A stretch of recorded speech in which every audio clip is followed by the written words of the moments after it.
Monsieur le président, monsieur le ministre, mes chers collègues, quelques mots pour expliquer les raisons pour lesquelles le groupe Les Républicains a sollicité ce débat sur les relations migratoires entre la France et l'Algérie.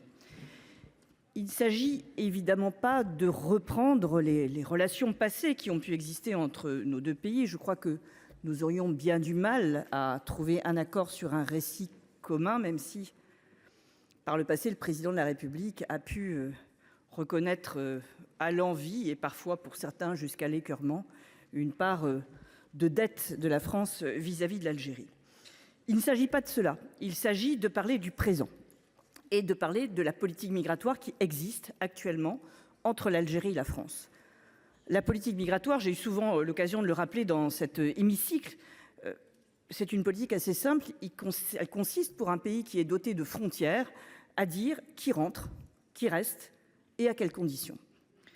Ces conditions, elles sont posées entre l'Algérie et la France par un accord qui a été signé le 27 décembre 1968, qui est un accord un peu unique en son genre, puisqu'il n'existe pas entre la France et un autre pays un accord aussi complet sur l'entrée, sur le séjour, sur les capacités des Algériens à travailler en France, un accord si complet qu'il exclut quasi totalement le droit commun qui est, vous le savez, codifié dans le CESEDA, le Code d'entrée et de séjour des étrangers.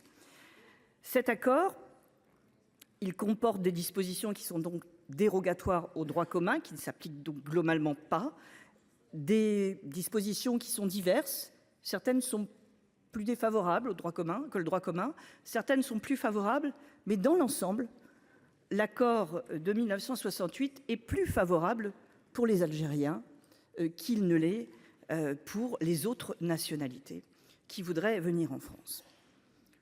Nous pourrions dire pourquoi pas. Après tout, il y a des relations anciennes avec la France. Pour l'Algérie, il y a beaucoup d'Algériens en France. Vous savez que sur les 4 millions environ de titres de séjour qui sont en cours de validité, plus de 600 000, largement plus de 600 000, concernent les Algériens, et nous avons aussi beaucoup de Franco-Algériens en France.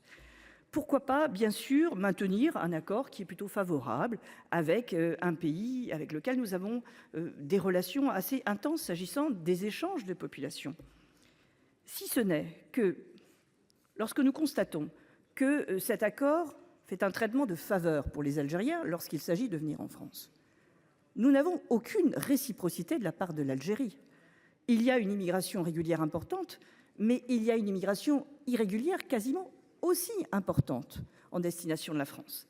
Et pour ceux qui avaient pu assister à l'audition du ministre de l'Intérieur, lorsque nous avons travaillé avec mon collègue Olivier Bitz sur les traités en termes d'immigration, il nous avait expliqué que dans les centres de rétention administrative, là où sont en attente les étrangers qui doivent être éloignés de France, et ils sont maintenant des gens qui troublent l'ordre public quasiment exclusivement, eh bien 40% des personnes qui sont là sont de nationalité algérienne.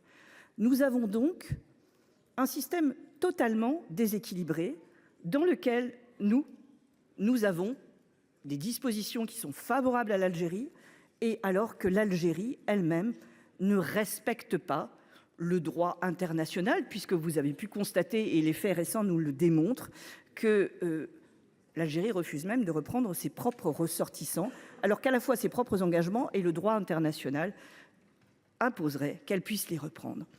Que faire face à une situation aussi déséquilibrée? Devons-nous accepter sa poursuite? Je pense que non. Il me semble que nous ne devons pas accepter ce déséquilibre dans nos relations entre la France et l'Algérie sur ces questions migratoires. Alors que faire? Négocier sans doute, et je sais que de manière générale, aux affaires étrangères, on est toujours content de négocier. Pourquoi pas? Nous l'avons nous-mêmes préconisé. Mais nous ne pouvons pas négocier comme les bourgeois de Calais qui arrivent la mine basse remettre les clés de la ville. Nous devons nous doter d'armes pour négocier, et d'armes juridiques. Et il me semble que celle qui nous apparaît la plus évidente, et c'est aussi celle que nous avons préconisée dans le rapport qui a été voté par la commission des lois, eh bien, ce qui est plus évident, c'est de mettre fin, de ne pas écarter la possibilité de mettre fin à ces accords migratoires qui sont des accords qui sont si favorables. Non seulement les accords de 1968, mais nous savons que depuis 2013, nous avons aussi des accords relatifs au passeport diplomatique et au passeport de service qui permettent également à ceux qui en sont titulaires de rentrer facilement en France.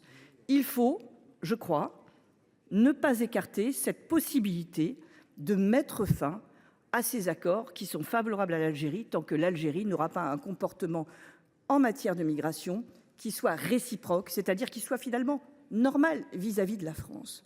Donc voilà, me semble-t-il, nous en sommes dans ces rapports.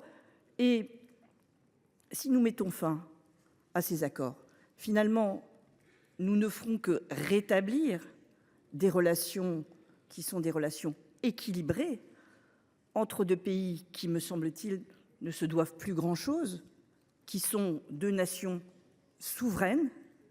Et s'agissant précisément de la France, eh bien c'est un pays qui reprendra ainsi sa politique migratoire en main et d'une main ferme. Voilà, je pense, ce que nous devons pouvoir penser aujourd'hui des relations migratoires entre l'Algérie et la France, mes chers collègues. Je vous remercie. Merci Madame la Présidente. Monsieur le Ministre, vous avez la parole.